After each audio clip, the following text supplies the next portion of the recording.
Selamat datang, salam sejahtera. Terima kasih karena bersama dengan saya di Nazilin Unity Channel. Hore, hore, hore, hore, hore. Itu kata-kata daripada para penyokong Anwar Ibrahim, para akar umbi Parti PKR dan juga penyokong Kerajaan Perpaduan.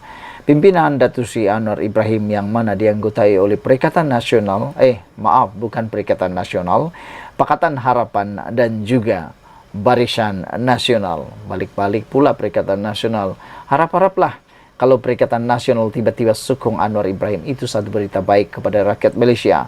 Kerana apabila perkara itu terjadi, apabila MOU diwujudkan, pastilah ini akan menimbulkan satu lagi kehebatan, rekod atau sejarah terbentuk di Malaysia apabila kestabilan politik yang kita cari-cari akhirnya datang menjelma, menjamin kestabilan ekonomi Malaysia yang seterusnya dan kemakmuran negara. Ini rakyat mula bersorak gembira apabila berita dalam Harapan Daily menulis selepas kejayaan PRK, pilihan raya kecil di Johor, membabitkan Simpang Pulai dan juga kawasan Jeram, Sungai Jeram dan juga Pulai, memberikan petunjuk bahawa penjawat awam kini mula sokong Pakatan Harapan BN. Syukurlah, alhamdulillah, akhirnya Anwar Ibrahim menerima sokongan daripada penjawat awam. Kejayaan dua calon Pakatan Harapan PH pada pilihan raya kecil PRK di Simpang Jeram dan Pulai bulan lalu memberi indikasi penjawat awam cenderung menyokong gabungan itu dan Barisan Nasional BN. Presiden Amanah Datuk Seri Muhammad Sabu berkata, beliau yakin calon BN yang dipertaruhkan pada PRK Pelanggai akan mencapai kemenangan sama sekali lagi.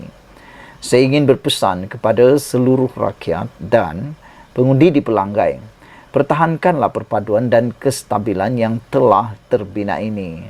Kita lihat setelah kejayaan Pakatan Harapan menang di Pulai dan Simpang Jeram, sokongan penjawat awam mula beralih kepada gabungan PH dan BN. Saya berkeyakinan sekali lagi kita akan berjaya mencapai kemenangan di Pelanggai, katanya dalam satu hantaran di Facebook.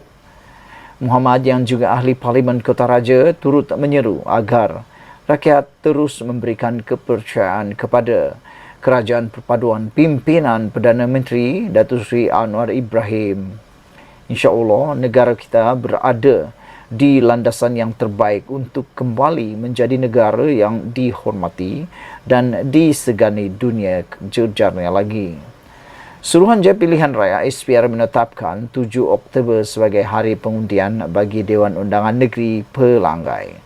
DUN Pelanggai menyaksikan pertembungan 3 penjuru antara calon Barisan Nasional Datuk Amizar Abu Adam menentang calon Pakatan Harapan Perikatan Nasional Kasim Samad dan calon bebas Hasli Helmi DM Zul Hasli. PRK tersebut diadakan ekoran kematian penyandangnya iaitu daripada Barisan Nasional iaitu Datuk Seri Johari Harun pada 17 Ogos selepas terbabit dalam nahas pesawat terhempas di Lebuh Raya Gatri berhampiran Bandar Elmina Shah Alam. Sekian untuk kali ini. Jangan lupa tinggalkan komen anda. Kita ucapkan syukur dan syabas kepada Datuk Seri Anwar Ibrahim kerana berkat kemenangan di PRK di Johor baru-baru ini menyebabkan penjawat awam mula menyokong Pakatan Harapan dan Barisan Nasional. Sekian dulu untuk kali ini. Jangan lupa tinggalkan komen anda. Sila tekan butang subscribe. Malaysia kita punya. Kita juga sama-sama cintai Malaysiaku. Bye-bye. Selamat petang, salam sejahtera. Terima kasih kerana bersama dengan saya di Nazilin Unity Channel. Saudara-saudara sekalian, ini keputusan daripada mahkamah yang membuatkan Mahathir Mohamad mungkin akan meroyan tak tentu arah malam ini. Ini apabila disahkan berkait dengan saman RM 150 juta, akhirnya mahkamah menolak permohonan Dr. Mahathir. Baru-baru ini kita ketahui bahawa Mahathir Mohamad tak puas hati dengan tuntutan ataupun dengan ucapan daripada Anwar Ibrahim dalam satu kongres nasional yang mana ianya memang pedas. Siapa yang makan lada memang terasa pedasnya.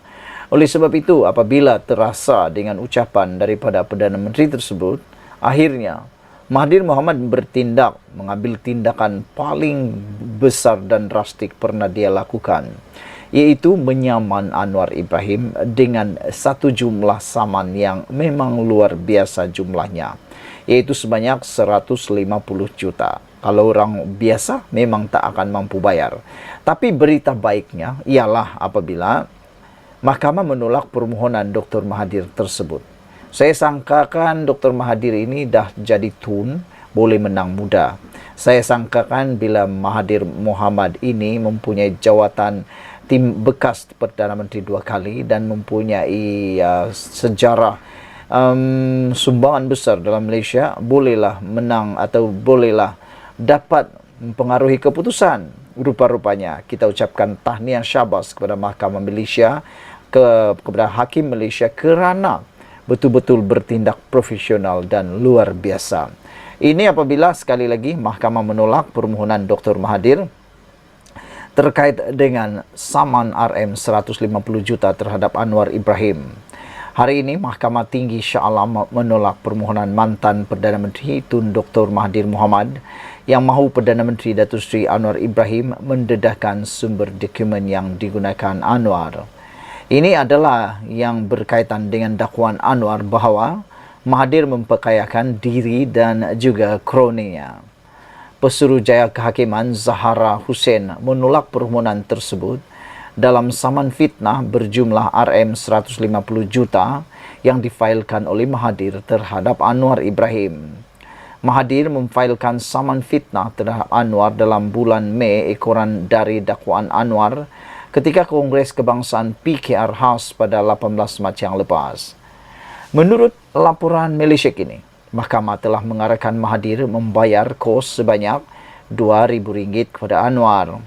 Peguam Mahathir iaitu Rafiq Rashid Ali berkata, Mahkamah memutuskan sedemikian kerana perkara tersebut yang dibangkitkan berlaku dalam tempoh masa lama yang tidak mempunyai dokumentasi khusus. Ia adalah berdasarkan kenyataan pembelaan Anwar Ibrahim. Pengurusan kes saman fitnah ini akan berlangsung pada 3 November. Dalam hujah pembelaan, Anwar telah berujuk kepada bantuan kewangan yang diberikan kepada anak-anak Mahathir dan juga amalan kronisme dan nepotisme sewaktu pentadbiran Mahathir selama 22 tahun. Dalam hujah balasnya, Mahathir mendakwa Anwar seorang penipu yang tidak membuktikan kenyataannya. Akhirnya, sekali lagi, Anwar Ibrahim menunjukkan bahawa pertama, mahkamah kita bebas daripada pengaruh apa-apa. Yang kedua, Mahathir Mohamad gagal untuk mendapatkan kemenangan awal terhadap Anwar Ibrahim. Sekian dulu untuk kali ini. Jangan lupa tinggalkan komen anda. Sila tekan butang subscribe. Malaysia kita punya. Kita jaga sama-sama. Cintai Malaysiaku. Bye-bye. Selamat datang. Salam sejahtera. Terima kasih kerana bersama dengan saya di Nazlin Unity Channel. Saudara-saudara sekalian, rombakan kabinet Anwar Ibrahim akhirnya semakin menjadi kenyataan. Menjadi tanda tanya kepada kita semua ialah siapa, apa dan bagaimana bentuk kabinet baru Anwar Ibrahim tersebut. Apa ramalan daripada anda? Mungkinkah ada beberapa orang menteri ataupun timbalan menteri yang mungkin akan dipecat, digugurkan daripada jawatan mereka? Ataukah ada beberapa strategi yang mungkin diatur oleh Anwar Ibrahim bagi mengukuhkan lagi kekuatan dan kekuasaan kerajaan perpaduan Anwar Ibrahim ini? Hari ini disampaikan kepada anda melalui Harapan Daily. Ini keputusan dan pengamatan ramalan para penganalisis politik yang ada di Malaysia berkaitan dengan kabinet Anwar Ibrahim. Menurut penganalisis, mereka meramalkan rombakan kabinet Anwar Ibrahim akan dibuat dan lebih penting lagi mereka meramalkan amanah akan peroleh lebih banyak lagi jawatan. Dengan ini satu berita yang baik sebenarnya kerana ia akan semakin mengukuhkan kerajaan perpaduan, bahkan akan lebih mengukuhkan parti amanah yang mana boleh menyaingi parti PAS. Saudara-saudara sekalian, para penganalisis politik meramalkan amanah akan memperoleh lebih banyak jawatan kabinet di dalam rombakan kabinet. Jika berdasarkan peruntukan kerusi kepada parti politik, ia harus kembali kepada amanah. Memandangkan parti tersebut memperoleh kemenangan berganda di Pulai dan Simpang Jeram, kata Profesor Sains Politik USM, Dr. Ahmad Fauzi Abdul Hamid, lapor Melemel. Anwar tidak berdepan dengan kekurangan pilihan dalam parti tersebut. Dari bekas Menteri Datuk Seri Dr. Zulkifli Ahmad hingga ahli parlimen terbaru mereka iaitu Suhaizan Kayat. Anwar tidak akan memilih DAP kerana tindakan tersebut akan membuka peluang tuduhan anti Melayu terhadap dirinya sewaktu UMNO berdepan cabaran mempertahankan pelanggai. Tindakan menggantikan jawatan Salahuddin dengan ahli parlimen UMNO juga tidak sesuai. Memandangkan prestasi UMNO yang teruk di dalam pilihan raya baru-baru ini, katanya merujuk kepada Datuk Salahuddin Ayub yang memegang portfolio perdagangan dalam negeri dan kos sara hidup sebelum meninggal dunia baru-baru ini. Penyelidik kanan Nusantara Academic for Strategic Research Azmi Hassan pula berkata, Anwar perlu menunjukkan komitmen dalam membawa perubahan dengan mengeluarkan mereka yang kurang berkesan sebagai menteri. Yang ini saya turut setuju. Mana-mana menteri atau mana-mana kabinet yang tidak menunjukkan komitmen yang baik atau tidak menunjukkan prestasi yang baik perlu dikeluarkan daripada Kabinet Anwar Ibrahim. Ahmad Fauzi turut menambah bahawa sekiranya Perikatan Nasional membentuk kerajaan, mereka akan bertindak sama seperti kerajaan kerana faktor persekitaran ekonomi global. Dalam pada itu, penyelidik kanan Singapore Institute of International Affairs (OASUN) berkata, terdapat keperluan untuk membawa masuk individu yang punya latar belakang keuangan yang kukuh seperti ahli Parlimen Titi Wangsa Datuk Seri Johari Ghani kerana ia akan memperkukuhkan keyakinan pemain industri. Semalam, Timbalan Perdana Menteri Datuk Seri Ahmad Zaid Hamidi memberi bayangan bahawa rombakan kabinet akan dibuat tidak lama lagi. Dalam perkembangan terkini atau berkaitan, ada desas-desus mengatakan wakil MCA dan MIC akan turut menyertai barisan kabinet kali ini. Barisan Nasional dalam kabinet ketika ini diwakili oleh UMNO dan PBRS. MCA mempunyai dua wakil iaitu Datuk Seri Wee Ka Siong Airitam dan Datuk Seri Wee Jek Seng Tanjung Piai.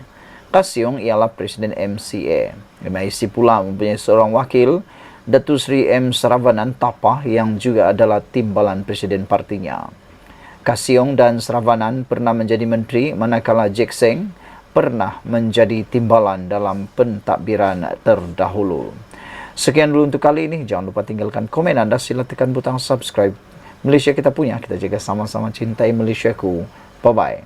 Selamat petang, salam sejahtera. Terima kasih kerana bersama dengan saya di Nazlin Unity Channel. Ini pastilah memberikan tamparan paling besar keputusan terkini di mahkamah yang mana telah menyebabkan Mahathir Mohamad kalah terhadap Anwar Ibrahim berkaitan dengan kes saman RM 150 juta. Mahkamah memutuskan bahawa menolak permohonan Mahathir untuk mengarahkan Anwar kemukakan dokumen.